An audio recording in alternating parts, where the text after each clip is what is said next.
ओम श्री शक्ति नमः। ओम श्री शक्ति नमः। ओम श्री शक्ति नमः। पार्वती और शिव का दार्शनिक सवाल। शिव का पार्वती को अपनी सेवा के लिए आज्ञा देना तथा पार्वती द्वारा भगवान भगवान की प्रतिदिन सेवा। भवानी ने कहा, योगिन, आपने तपस्वी होकर गिरिराज से यह क्या बात कर डाली। पर वो आप ज्ञान विशारद हैं तो भी अपनी बात का उत्तर मुझसे सुनिए। शंभो, आप तप शक्ति से संपन्न होकर ही बड़ा भारी तप करते हैं। उस शक्ति के कारण ही आप महात्मा को तपस्या करने का विचार हुआ है। सभी कर्मों के करने की जो वह शक्ति है उसे ही प्रकृति जानना चाहिए। प्रकृति से ही सबकी दृष्टि पालन और श्रृंगार होते हैं। भगवान, आप कौन है और सूक्ष्म प्रकृति क्या है, इसका विचार कीजिए। प्रकृति के बिना लिंग रूपी महेश्वर कैसे हो सकते हैं। आप सदा प्राणियों के लिए जो अर्चनीय, वंदनीय और चिंतनीय है, वह प्रकृति के ही कारण है। इस बात को हृदय से विचार कर ही आपको जो कहना हो वह सब कहिए। ब्रह्मा जी कहते हैं, नारद पार्वती जी के इस वचन को सुनकर मोटी की लीला करने में लगे हुए प्रसन्नचित्त महेश्वर हंसते हुए बोले।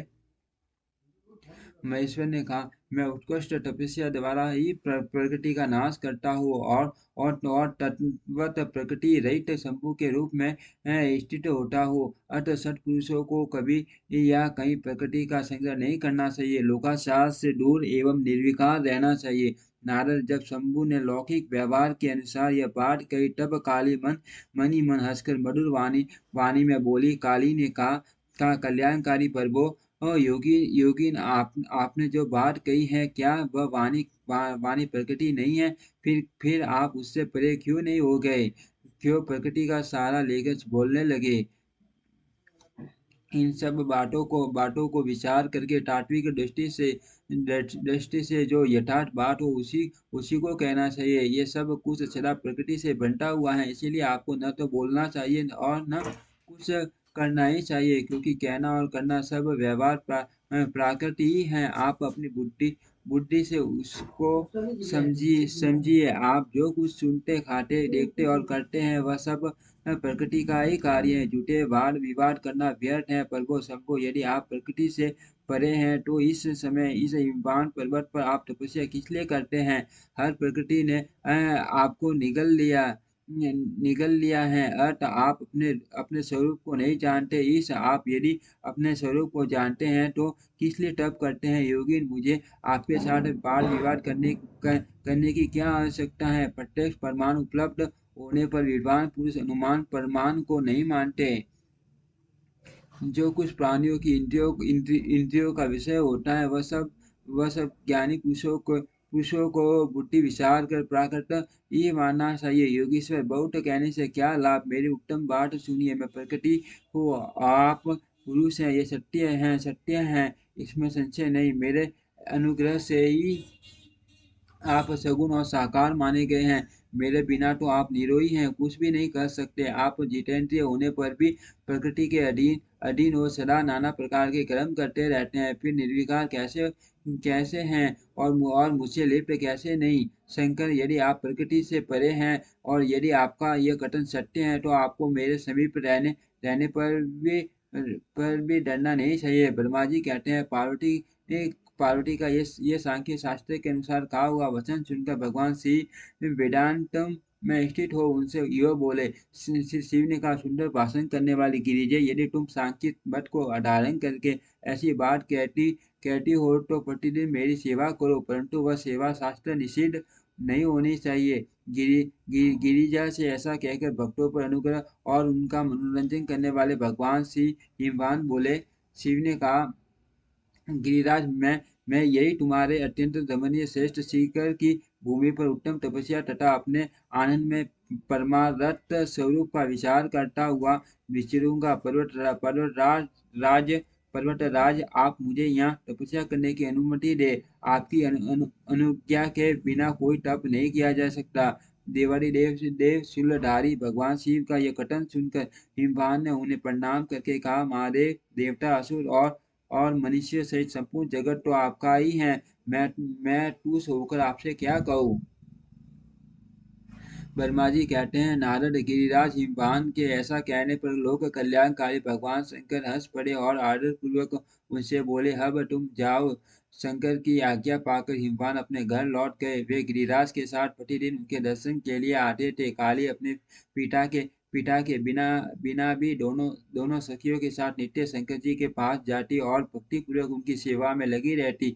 नंदीश्वर आदि कोई भी गण उन्हें रोकता नहीं था। तात महेश्वर के आदेश से ही ऐसा होता था। प्रत्येक गण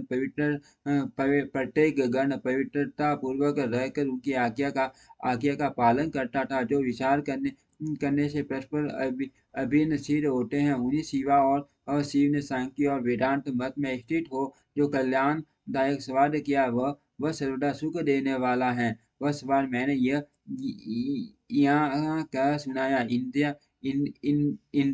इंद्रियातीत भगवान शंकर ने गिरिराज के कहने से उनका गौरव मानकर उनकी पुत्री को अपने पास रखकर सेवा करने के लिए स्वीकार कर लिया। काली अपनी दो सखियों के साथ चंद्रशेखर महाराज जी की सेवा के लिए प्रतिदिन आती जाती रहती थी। वे भगवान शंकर के शरण धोकर उसे शरण मृत का पान करते थे। आग से तपा कर शुद्ध किए हुए वस्त्र से अथवा परम जल से धोए हुए वस्त्र के द्वारा उनके शरीर का मार्जन करती उसे मल्टी पोषती थी। फिर 16 उपचारों से विधिवत हर की पूजा करके बारंबार उनके चरणों में प्रणाम करने के पश्चात प्रतिदिन पिता के घर लौट जाती रही। मुनिश्रेष्ठ, इस प्रकार का ध्यान प्राण शंकर की सेवा में लगी हुई शिवा का मान समय व्यतीत हो गया तो भी वे अपनी इंद्रियों को स्वयं रखकर पूर्ववत उनकी सेवा करती रही। महादेव जी ने जब फिर उन्हें अपनी सेवा में नित्य तत्पर देखा, तब वे दया से द्रवित हो उठे और इस प्रकार विचार करने लगे, ये काली जब तपस्या व्रत करेगी और इसमें गर्व का बीज नहीं रह जाएगा, तभी मैं इसका पानी ग्रहण करूंगा। ऐसा विचार करके माँ लीला करने वाले माँ योगेश्वर भगवान भूतनाथ तत्काल ध्यान में स्थित हो गए। उन्हें परमात्मा शिव जब ध्यान में लग गए, तब उनके हृदय में दूसरी कोई चिंता नहीं रह गई। काली प्रतिदिन महात्मा शिव के स्वरूप का निरंतर चिंतन करते हुए उत्तम भक्ति भाव से उनकी सेवा में लगी रही। ध्यान प्रायण भगवान हर शुद्ध भाव से वहां रहती हुई काली को नित्य देखते थे। फिर वे पूर्व चिंता को भुलाकर उन्हें देखते हुए भी नहीं देखते थे। इसी बीच में इंद्र आदि देवता तथा मुनियों ने ब्रह्मा जी की आज्ञा से कामदेव को वहां आदरपूर्वक भेजा। वे काम की प्रेरणा से काली का रुद्र के साथ सहयोग कराना चाहते थे। उनके ऐसा करने में कारण यह था कि पराक्रमी तारकासुर से वे बहुत पीड़ित थे और शंकर जी से किसी महान बलवान पुत्र की उत्पत्ति चाहते थे। कामदेव ने वहां पहुंचकर अपने सब उपायों का प्रयोग किया, परंतु महादेव जी के मन में तनिक भी क्षोभ नहीं हुआ। उल्टे उन्होंने कामदेव को जलाकर भस्म कर दिया। मुने तब सती पार्वती ने भी गर्व रहित हो उनकी आज्ञा से बहुत बड़ी तपस्या करके शिव को पति रूप में प्राप्त किया। फिर वे पार्वती और परमेश्वर परस्पर अत्यंत प्रेम से और प्रसन्नता पूर्वक रहने लगे। उन दोनों ने परोपकार में तत्पर रहकर देवताओं का मान कार्य सिद्ध किया। ओम श्री शक्ति नमः। ओम श्री शक्ति नमः। ओम श्री शक्ति नमः।